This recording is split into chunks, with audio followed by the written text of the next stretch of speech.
Hey guys, it's Toby Morrison here from CFS Health, and on the other end is Chris Jamison from Melbourne, Victoria. Hello, mate. Hey, how are you, Toby? Good, good. I'm stoked to have you on. We were just talking off air before. We're really lucky that you've come on to share your amazing recovery story with everybody. I know you've done a few interviews in the past. You've raised some money and awareness for chronic fatigue syndrome. And you and I have been talking a little bit back and forth, and finally, after probably like 6 months of chatting, is like we can finally do this interview and share your story. And I'm just so wrapped because I was saying to you off air, I was like, for me, you're like the Aussie hero. Like you're one of those guys that's just like a trailblazer, and you're sharing your message and you're sharing what's worked for you. And I just had a look through your website, and we're going to share that later as well, on some great tips that you've got there. But just tell everyone kind of your backstory a little bit, like where you've come from. I know when you joined our program in 2017, you were struggling a hell of a lot. You're a big kind of advocate for your own healing, and taking charge and responsibility. And one thing for sure is, I know you didn't get too much help from the medical industry in that field, going to your local GP, and which you typically would do when you're sick. So Yeah. if you could kind of like, share your backstory a little bit, and what that journey looked like. Yeah. So before I got sick, I was basically your type A person, just on the go, playing a lot of sport, running marathons. I was probably running 3 marathons a year, playing AFL, and also partying pretty hard. So I was burning the candle at both ends, working hard, but I enjoyed work, traveling overseas, living rough, staying in hostels. And basically I was still living that lifestyle up till I was 35 years of age, pretty much neglecting if I had any underlying health issues such as gut health or anything like that. And then, basically towards the end of 2016, I got that virus, which I was never able to recover from, like a flu virus. And that ended up being post-viral fatigue / chronic fatigue syndrome, which I then had to battle for 4 years. And it was quite a journey. Which we can go into. What was it like when you obviously you've gone from super healthy, like living life full steam, and then all of a sudden you're not getting better, it's not just a normal cold and flu, and then just goes on and on and on. What was the process like going from doctor to doctor? Did you get any help, or was it just like it was like a merry-go-round basically, which it is for so many people in the world? Well, I sort of describe the first year of being sick as sort of like no man's land, which I just had no idea and got no help whatsoever from the illness. The GP wasn't helping me, and he remained. The best thing about he remained positive, but the advice he was giving and he was an integrative GP, so he's meant to have a little bit more knowledge than your normal GP. And the advice he gave me was just making me feel worse. And of course, during that year, it was just endless searches on the internet, and it was just making myself actually even worse and worse. And it basically it came down to like another massive crash. And then I basically, because my GP had recommended me to continue work for a couple of days a week, but I was nowhere near up to it. And basically then after about a year of that, of just seeing him and going on the rat race and trying this diet and trying that and everything, and I put my faith into that GP, as we're programmed to listen to our doctors. And then basically I just said, this isn't working. I'm going to have to take ownership for my own health. And there I was. I joined your program because I think we went to the same high school. I'm a little bit older than you, but a few local people knew about your program and they recommended me to join it. And it was the best thing I did for myself. And basically with the program, like I suppose you can say health is wealth, and there was a few gold nuggets from the program, which pretty much helped me recover and pretty much are now ingrained in my everyday lifestyle, which I live now. Oh man, I'm getting like tingles down my spine. Like I haven't had the opportunity to talk to you before, probably, face to face. So many, thousands of people have done our program and gone through it over the last 10 years. But to hear, just to hear you on the other end, get so much out of it, and just to hear those words, to take charge of your own health. And I think everyone's got that story, that point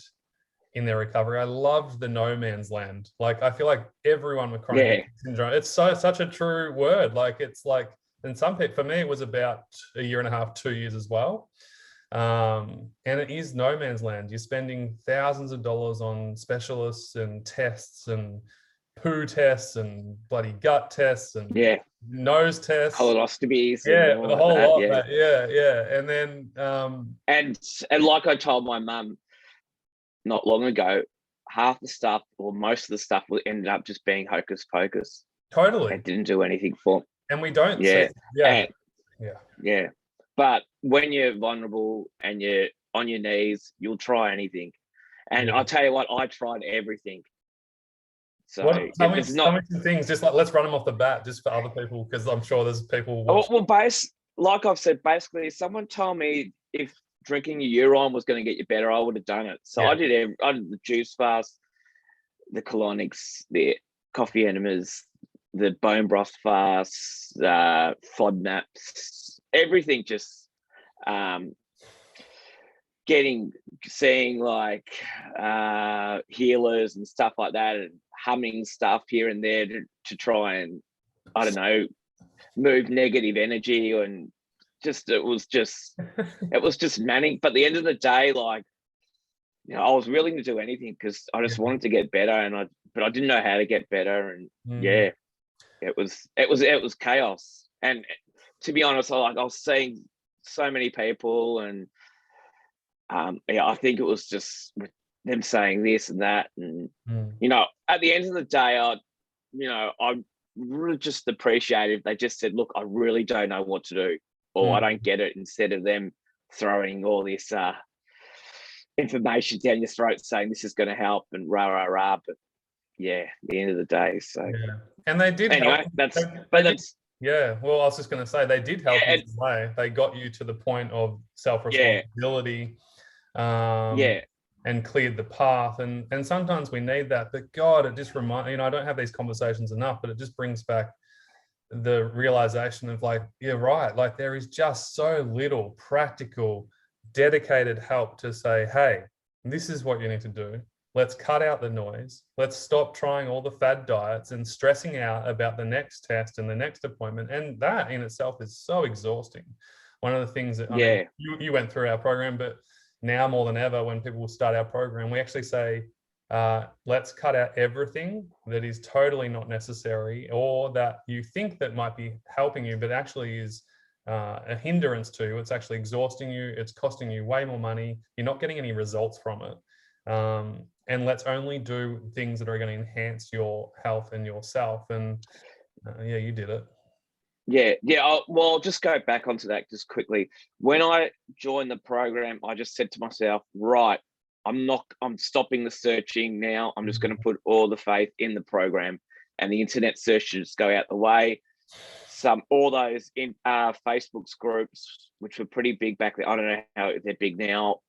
A lot of negative information, but at the end of the day, like, I get it. There was a lot of people just debriefing and stuff like that, but I stopped all those groups, and I just basically just stuck with the program then, and that was it. And look, I probably still saw the GP occasionally here and there, but, like, to be honest, I just brushed any of what he said, and just, unless it aligned with the program, I just stuck with the program, and that was it. And that was basically, that was the start of recovery. But it still didn't happen overnight. Like, well, I joined the program, bang, I'm better. It still took another 3 years or so. You said, but it was the baby steps. And I also along the way. I also want to mention, back then, from 2013 to 2017, when you joined, the program was self-paced. You didn't have any accountability. You didn't have any coaching. You had very little engagement. So for you to do this work on your own and I said to you before, like, it's a real feat, like it takes a lot of commitment and commitment to continue on and do the work daily. Like there has to be some form of intrinsic purpose and motivation for you to do the work. And now, it's 2021, and we changed our model in 2020 because there is so much noise on the internet. There is so many different conflicting bits of advice that you lose track very easily. And so now in the program we have we've structured it so there's so much accountability. There's coaching every single week, there's group coaching every single week, there's accountability check-ins, you got daily planners, you got everything. But back then there wasn't that stuff. And so I just want to acknowledge you for that type of commitment and courage that it takes to do what you've done. And we haven't even gotten started in the conversation. Chris just ran a marathon. When was it? 3 months ago? Yeah, about 3 months ago. But that marathon was a piece of piss compared to recovery. Wow. That's just that. Yeah. So it was easy compared to recovery. There's a lot of people on our channels who are like in 48. We've got people in 51 countries who are in our program. So what is it? Let's break down what does a piece of piss mean? Because some people wouldn't understand. No, it was a walk in a park. Yeah. It's just like taking the dog for a walk in the park compared to those 4 years, of recovery. Yeah. So that's just I have empathy and sympathise anyone going through their recovery journey, and I know what they're going through, and it's tough work, but you've got to just try and find the purpose, try and be positive. You're going to have the shit days, but just trying to accept them. And, I think them joining the program, or even if they're not joining the program, watching your free videos and your free stuff and all like that, that's definitely them wanting to get better. And that's the start of recovery. Yeah, it's the self-actualization. I think like when whatever it is in life, whether it's recovery or health or business or relationships, I think if we're investing, we're buying books, we're investing our energy in watching YouTube videos on specific things, it's kind of showing us that intrinsic value within ourselves that we want to do something about it. And then, but there's a difference. And I want to point this out. You said it perfectly before. There's a difference between searching, and trying to find all these different answers versus actually learning and implementing. And I think and this is what happened with Chris, like from what I'm seeing is like you went from searching and looking for the answers, and then you pulled it right back and you said, from now on, I'm no longer searching. I'm going to take what resonates with me. I'm going to learn and implement. And you learn to implement, you learn to implement, and you learn to implement, and you got results. And that's what we see all the time now, is people who are learning and then applying, learning and applying and staying accountable are the ones that are actually going to get results, because they're taking action, which then creates a result. And taking action might mean less is more. Taking action might mean not doing as much. Like you said, you had to pull back on work. Your doctor was saying, no, continue on. And you had to make some decisions, some hard ones, to come back to yourself and then build from there. And now you're a full-time teacher, is that right? Yeah, full-time teacher. Yeah. Full-time legend, full-time footballer, full-time marathon runner. Yeah, back playing Aussie rules at nearly 40. So wow. Wow, you look good. You look good for someone who's almost 40. You look about 30. Yeah, I always looked a little bit, got a bit of that baby face, I suppose. I want to talk about that quickly as well. Not your baby face.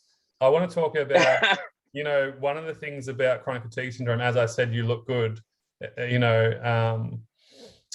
lot of people who do have CFS might look fine on the outside. And I think that's one of the toughest things that you said on your website, I read before. Not everyone's going to understand chronic fatigue syndrome. And I love that you mentioned that, because it's so damn true. Like, trying to get people to convince people of how ill you are is just a waste of time and energy. And you've got words of wisdom on your website. We're going to share Chris's website at the end here, guys, because I love it. And, you know, I said to you, I mean, you and me are very similar. You know, we just, you know, when I started this thing, it was the same thing that you're going through now. It's like, I don't want to have to see someone else go through the pain and suffering that I went through when they can just avoid that completely and have some answers and some practical steps. But you wrote here, I've just got this here. He's got some really cool, no, I love it. You said here, I read it before. Well, you said a couple of things. You will lose friends along the way, but gain new ones. You may feel isolated. And I want to, where was it? You said something about, not everyone will get CFS ME, and that's okay. And I just love that, dude, because there's a transition period there for a lot of people. We all go through it. I think it's like we lose our old life, then it's like, shit, what's wrong with me? And then it's like, shit, what do I do next?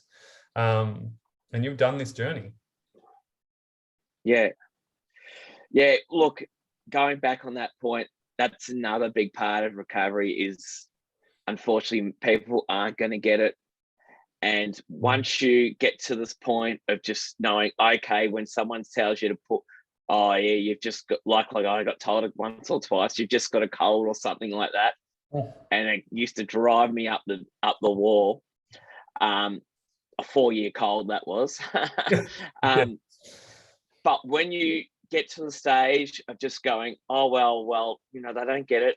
Fair enough. I'm going to get on with it. That's another big step in recovery, of just, you know, not worrying about other people, even your best mate, even your hopefully your part, your mind, I understand, but even if it's your partner or your parents or whatever, if they don't understand what you're going through, no one does really. It's only basic. That's why there is that chronic fatigue syndrome community, because we're all in it together. We're a lot of people on Instagram and here and there.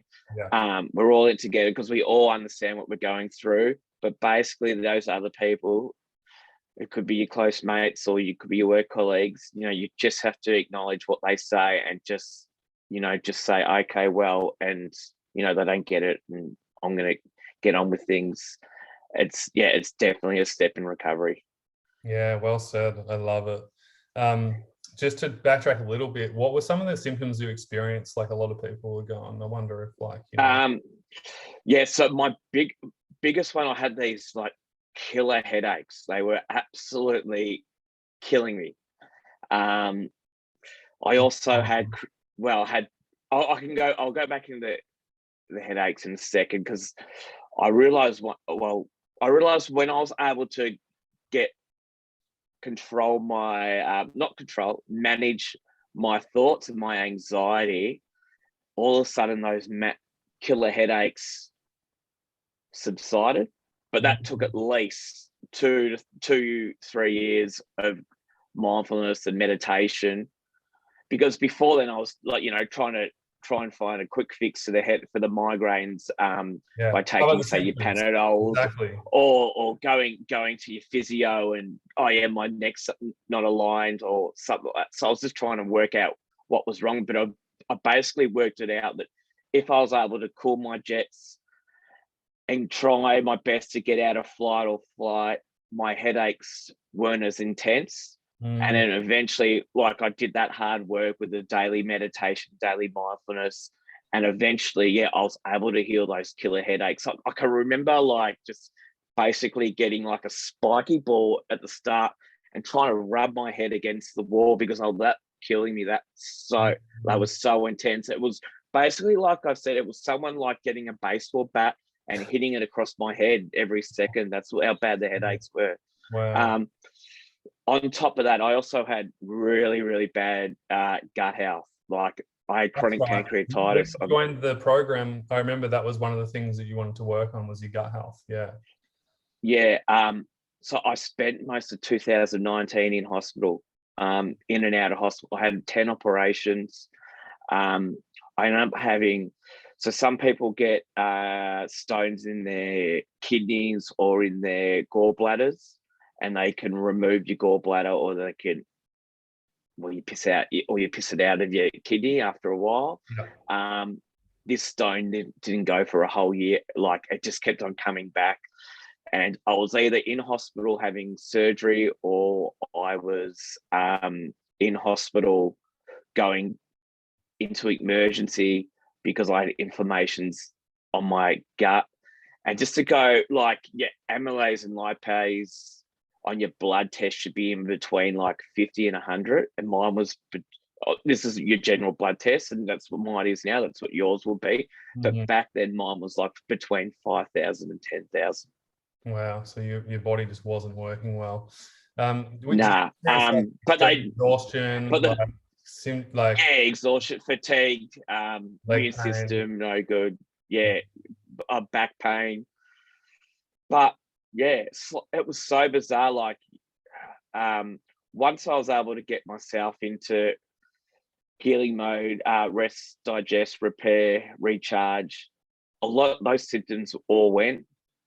But I do still recommend doing, like, say for your back pain and that, just keep doing the baby steps of the yoga or your stretching daily, because those little steps will then become those big steps when you get yourself into that healing mode and out of flight or flight.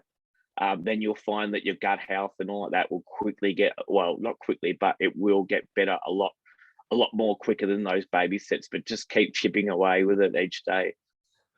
I love just sitting back listening to this. I feel like there's a coach in the making here, because this is the stuff. This is the stuff that we teach in the program, you know. And I always say to my guys, you know, when we're focusing on health, we're focusing on building our health, and because everyone's so worried about their symptoms, but when people start getting healthy, their symptoms start to dissipate, and it's incredible to watch every single week, Chris. Especially inside the program now, like all our members have to share a win from the past week. And we have hundreds of amazing comments of, like, I don't have brain fog this week, or I picked up my kid for the first time in 3 months from school and I feel totally fine, or, you know, my back's getting stronger. And like you said, reconditioning your body appropriately with where you're at is very important. And for some people, it's just sitting up in bed to start with. It's not about exercise, it's not about movement. There's a time and a place for everything, and depending on what stage and phase you're in is going to be dependent on what you do. When you got into that rest and digest, was that largely due to finding your baseline? You know, when you got introduced to the concepts of baseline and the frameworks around that? Yeah, so are you talking about when I was able to rest and like get into healing? Or like, was there a transition phase when you started to kind of do the right amount for you, get your baseline sorted?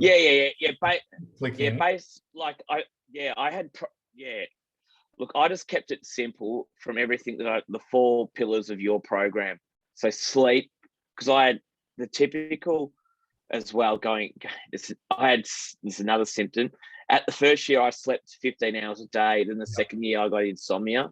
Yeah, I remember I didn't sleep one night for 4 nights in a row or something like that. Pretty scary. Tired and wide, exactly. So and baseline. Restorative movement, gut health, and mindset. But baseline was definitely that was what I got the most out of I think the 4 pillars were great, were awesome, but definitely restorative movement was what I'd say the massive gold nugget I got out of the program. And working out when I was CFS tired and just flat out tired. So it then allowed me to find that baseline, and so then I was able, because before then I had my symptoms every day, but from your program I was able to learn, well, then I'm still able to do a little bit each day at the start, because I was able, because I wasn't exhausted, I just had my general everyday symptoms. That was sort of like music to my ears. So I didn't have to stay on the couch all day to start with. At the start, I could do a little bit of go 75% of my baseline, unless I was absolutely wiped out. And this was that well, this is the problem. Was that what you? Well, think about all these people watching right now, you guys at home. You're either doing too little or you're doing too much. You know, if you're not moving forwards, that's the reason. You're either doing too little, you're doing too much, or you don't know what to do and you're kind of stuck. It's like analysis paralysis. You're over complicating everything. You're not doing the right things, and when you do the right things at the right time, you start to move forwards and get results. And Chris is a perfect example of that. It took him longer. He basically did it on his own. You know, back then you didn't really get that guidance and support that we offer now, but you still did it. And it's incredible to you know, for you to be running marathons again, and for you to say it was like a walk in the park. I mean, I don't think I've ever met anyone are you friends with Clinton Shaw? Do you know Clinton Shaw? He's a local guy. No, so he's a marathon runner too, and he's a very fit dude, and I don't think he's ever said that either. So, you know. But looking back, I started running the first day, you know, the second lockdown that we had in Melbourne, which went for 3 months, because I just slowly had gone back to work after 3 years of not working. So then I was stuck at home. So I started running on that first day, but this is what you'll love to hear. But I used the same steps as what I'd learned in the program in restorative movement for getting myself back to running. Yeah. So the first day I ran, so it was like the start of August last year. So I hadn't ran for 4 years. My body was a little bit deconditioned. But the first day I just ran 100 meters. The second day I ran like 150. The third day I might have had a break. The fourth day I ran 150 meters, walked 5 minutes, then ran another 150 meters, and so on and so on and so on. And that was a time where I was stuck at home, and I sort of made it a vacation for myself. And then I was able to get myself out of flight or flight and into healing mode. And then recovery ended up being quite quick during that time because, everything physically, emotionally, and mentally became aligned. And I didn't really have that many. I knew it was the right time to start back running because I was just starting to feel okay anyway. Yes. And so I used the same principles which I had used from when I was terribly sick. Yeah. I used them when I was, say, 60, 70% better and ready to start back running. So it was, said. like I said. Yeah. Like I said, like a lot of the stuff from the program, like the sleep and all like that, it's ingrained in me now. Yeah. In my everyday lifestyle. Awesome. So, like that, what you said, at your worst, where you were just in bed all the time, basically. At the worst, towards the start, it was, I remember having crashes at 300-meter walks. Yeah, there you go. Yeah. And I remembered, I just played footy that year before, and ran marathons, and then all of a sudden I couldn't hardly even run 300 meters. Yeah. I walked 300 meters. So yeah, and I just want to add to everyone who's watching. You know, you might be at that level now. You might be at the start of your journey, or you might be at.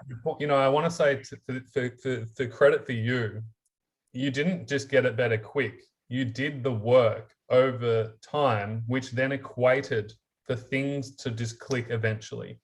And we say this in our program too. For some people, they progress real fast. And usually it's because they've done a bit of back work and a few things have kind of clicked into place. And now all of a sudden, everything just makes sense. And it did. That was totally with me. It was like I did 3 years and 9 months of hard baby steps along the way.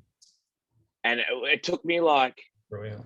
It was 3 years, 9 months to get from baseline, say 30% to 60%. And then 3 months consistent. So it took me 3 months, nearly 4 years to get from 30 to 60% consistent. And then 3 months to get from 60% to 85 consistent, because all those baby steps, all that daily confidence, the yoga, the Pilates, restorative, restorative, all that just become aligned to each other. It was all, so those big baby steps then become big steps, but it was it was basically 4 years of baby steps along the way. And what got you here won't get you there. And so we have a process now. We kind of have 5 stages now, but the fifth pillar now is integration, like life integration. And yeah. You know, and you kind of did it like, you know, 60%. The different tactics and plan needs to go in place there. There's a letting go of the old way. You don't need to do what you did in the past. That got you to here, but now it's like, all right, well, now it's time to integrate into life and move towards part-time work or doing whatever is your dreams. For you, it's running. For other people, it's artwork, it'll be music, it'll be singing, it'll be academic. We have so many different people. We have doctors and psychologists in our program, believe it or not, you know, because they can't find the help anywhere else. And so when they start doing all this stuff and applying it and making it work for them, you know, just like you have, you start to see those results. So I wanted to acknowledge you. It wasn't like it was an overnight miraculous 3 months. It was like you did the work to help you get to the point of having these great shifts. And we see it all the time. We see it all the time. Usually around the 3 to 6, 9, 12 mark is when we see those kind of brilliant changes. Yeah. So those small steps, you know, they pay off in the end. Yeah. So I definitely keep going, keep doing it. But yeah, definitely don't overdo it though, but keep doing it. Yes. And, you know, it's like I said before, you know, you're either doing too little or you're doing too much. Once you get your baseline, you find out what's appropriate for you and you find your sweet spot, that's when healing occurs. I just want to ask and the other thing, the other thing which, with the baseline, which I also used as gospel, was incorporating each day. Like if I had a bad sleep or if I had bad gut health or if I had bad mindset, that was probably those days then not to maybe go over the baseline. Got to incorporate those other 3 pillars every day. So if you've had a good sleep or if your gut health is feeling good or your mindset's quite stable, well then it's probably that's a good day then to go maybe a little bit, like say 1% increase on your baseline. But if you're not going so well in those 3 pillars, maybe it's a little bit more to hold back. Yeah, and you got to factor in, you know, your quality sleep, your stress levels, and your nutrition levels. What's it like being Chris now? How's it feel? Yeah, I feel quite content. I look back, it was tough work. But I'm quite happy. But I sort of just go like the middle way now of what I was like before and what I'm like now. So it's just like, I can go out and see mate. A healthy balance. It's definitely a lot more balanced. You know, I can remember I was so regimental with my diet and stuff like that. So I didn't eat any junk food the whole time when I was sick. But now I do. I can eat pizza and stuff like that, which I hadn't eaten for years. I didn't drink 1 drop of alcohol mind you, I had lots of obvious reasons I couldn't, but I didn't drink any alcohol when I was sick. But now I might have like, you know, a light beer or something like that. And, you know, I can go out now to see bands and gigs and all like that again, but I wouldn't like kick on afterwards. I'd go home at midnight and it's a lot more balanced. Yeah, it's cool. And and it's just basically now, you know, just, you know, I still treat every day as healing now, and I just watch my body and the messages it sends. If I'm a little bit tired, well then, like a mate messaged me last night, do you want to do this or that? And I said, you know what, mate, I'm a little bit tired. I think I might need to have an early night, and just, you know, just watching yourself and stuff like that. And that's it. It's a lot more aware.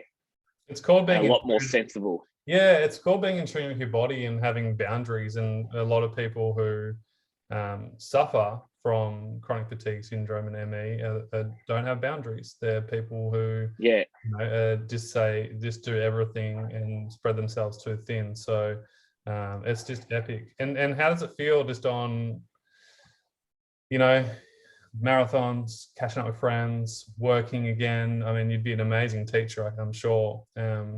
What's it feel like just to be able to do that? Yeah, it's good. You do have to pinch yourself a little bit to see how far you go. And I do when I write in my hands as well when I play footy, because AFL can be a tough and grueling game. It's especially when most of the other guys in my team are 20 years younger than me. And I write CFS on my hand every game.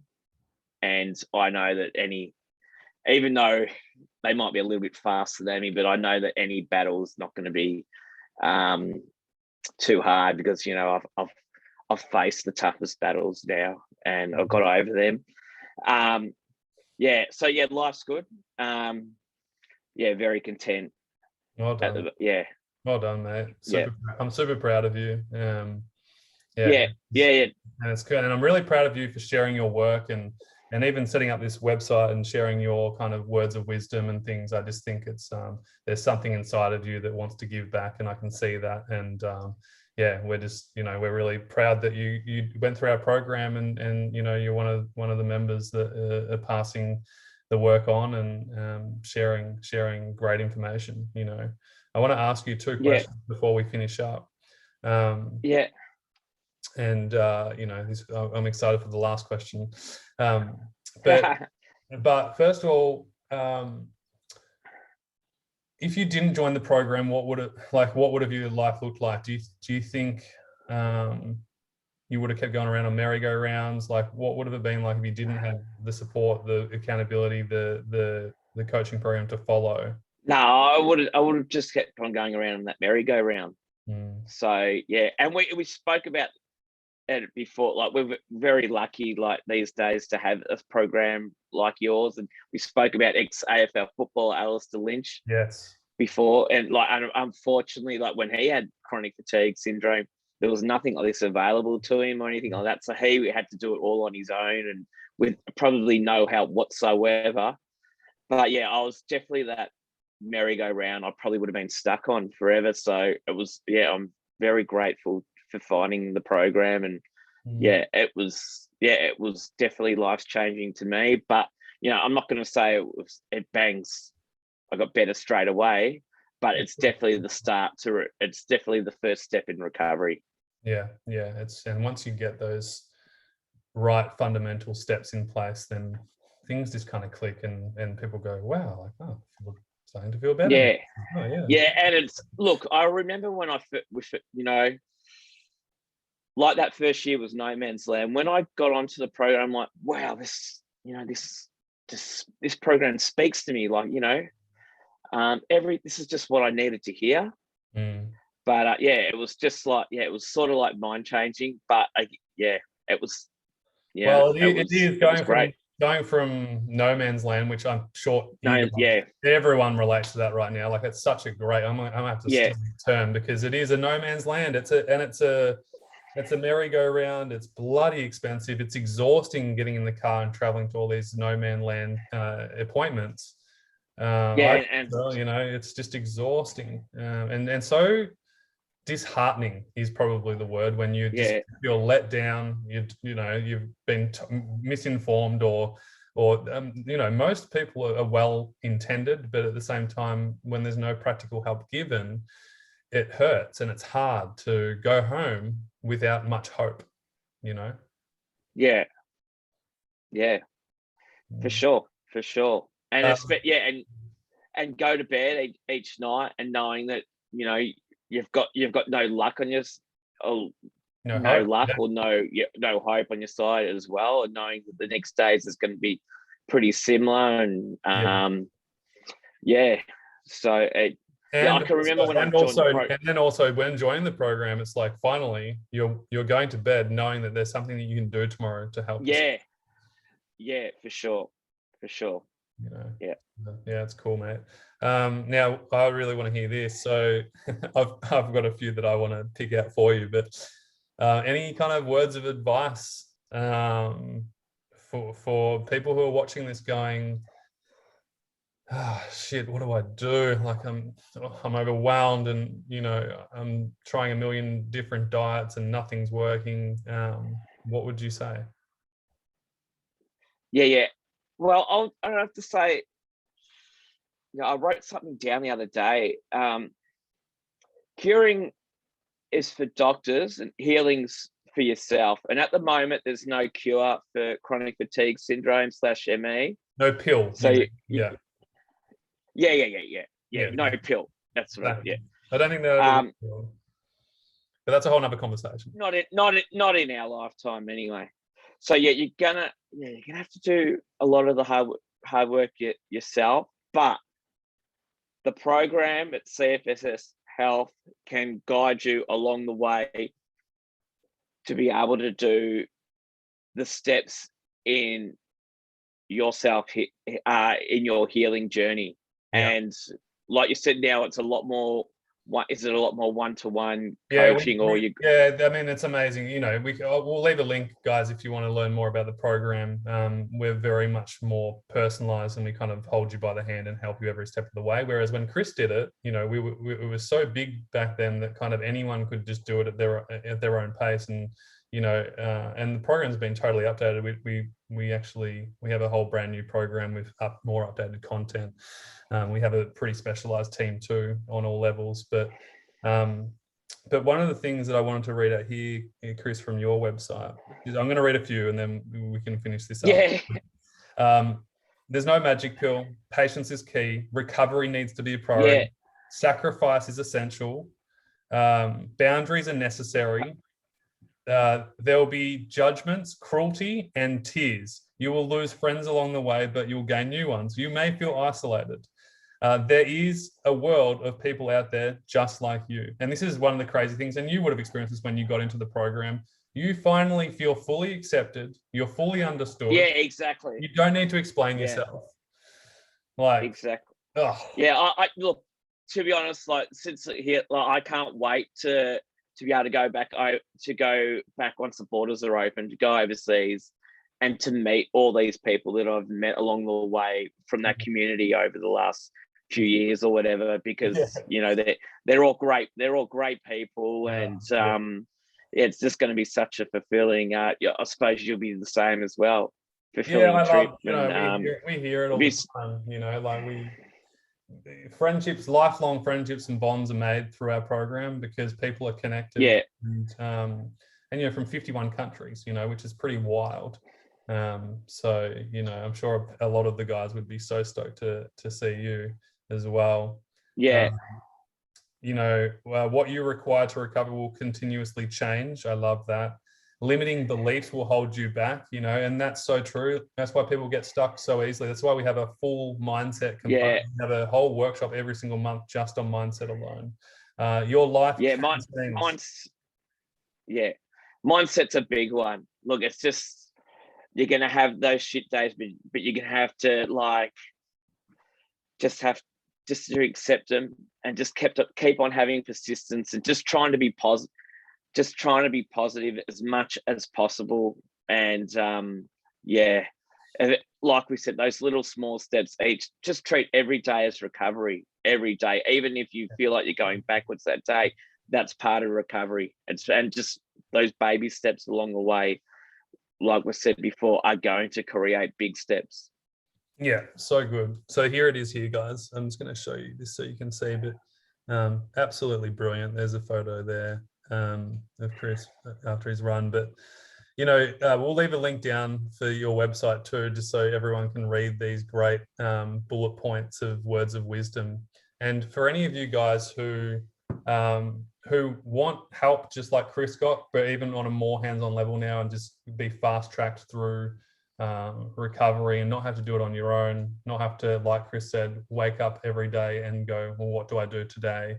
To actually have a plan and to actually be supported. Purpose. Yeah, purpose. It does. And we help you with that. We have a whole values and vision program to help you find that and have a reason to do the work, because it can be mundane and it can be very hard, but it can be also made easier and more simple when you have a purpose and a plan and something to move towards. And when you do that, you just automatically start to do it. And, Chris, you've seen it in the program, you see other people talking about their wins and what they're doing and the life that they've got back now. And You know, it's great to be able to see that other people just like you are able to improve and start living again. And ultimately, that's what it's about.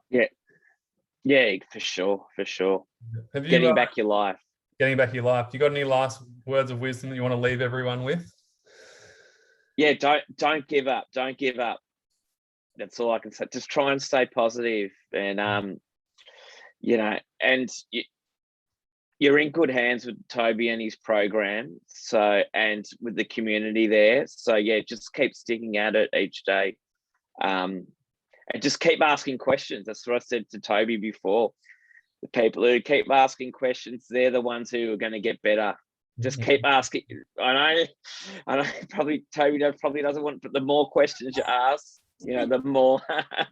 we have a Q&A. Yeah, the more every week now. We have a Q&A inside our program in our mentorship hub, and so you can ask questions. But even, you know, I mean, yeah, but the people that I chatted to, the ones who have bugged me and kept on asking questions, they're the ones who I found to have improved their health substantially. Well, it makes sense because they're engaged and they're inquisitive. They want to get better. They want the end. And you know, sometimes, you know, Toby mightn't have the answer for every question, but you know, you're putting it out there, and you do what you want to find the solution to your problems. And I definitely encourage, you know. We always say to people, you know, have solution focused questions. Don't just let us know how you're feeling. Like, you can let us know how you're feeling. Question. The other thing is, you know, just try not, you know, there's a lot of negativity about the illness as well. Just try and brush it aside as much as possible. Just try and stick positive. That's all I can say. Just stick positive. And there's on the internet, there's a lot of positive, but there's also a lot of negative stuff about the illness. Brush all that negative stuff aside. You know, recovery is possible. And that's it. Yeah, you're in good hands with the program. You got your life back, mate. Well done. And you did the work. Thank you. It wasn't me. It wasn't the program. It was you. And you're famous. If it is to be, it's up to me. So I'm super proud of you. You know, like, you probably don't realize, you know, you're doing great work, you know, and I just am very thankful and grateful on behalf of everybody in the world who will get to see your story, and also to follow you maybe on Instagram, or, you know, read, you know, your website, and even just these dot points. I just think it's absolutely brilliant, and we need more people like you in the world. So thank you. Stuff from the website has been, you know, somewhat take from what I learned from the program. So, you know, I've got to thank you as well. So, because I've basically just kept it simple. I just stuck to the 4 pillars, you know, of recovery. You say there's now 5, which is awesome. But it's just basically to help those people who are going through what I did at one stage of just being so overwhelmed with all this information.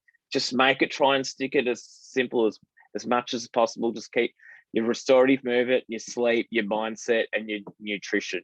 And your 5th one, would you say? Just try and focus on those points, and you'll be able to get your life back.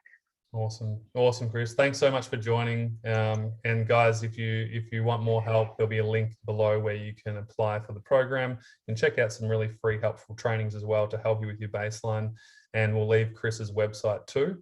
And below, leave a comment. Let us know, what was your most insightful intake from today's interview. I know there's going to be so many, and feel free to leave a comment. Let us know how you found this interview, and we'll talk to you all soon. Thanks heaps. Cheers, Chris. Thank you. Cheers.